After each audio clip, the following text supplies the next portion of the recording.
Service in Columbia has issued a severe thunderstorm warning for Bamberg County in central South Carolina, southwestern Clarendon County in central South Carolina, Orangeburg County in central South Carolina, Barnwell County in central South Carolina until 8 p.m. Eastern Daylight Time.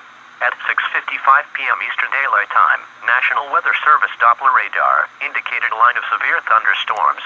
These storms were located along a line extending from 6 miles southwest of Ellery to Blackville, or along a line extending from 14 miles east of Brookdale to 8 miles north of Barnwell, and moving southeast at 25 miles an hour.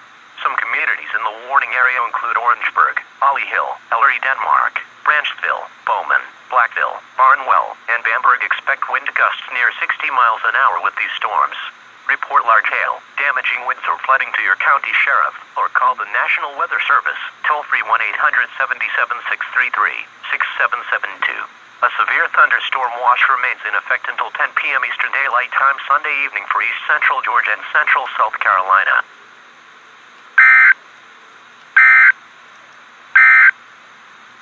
The National Weather Service in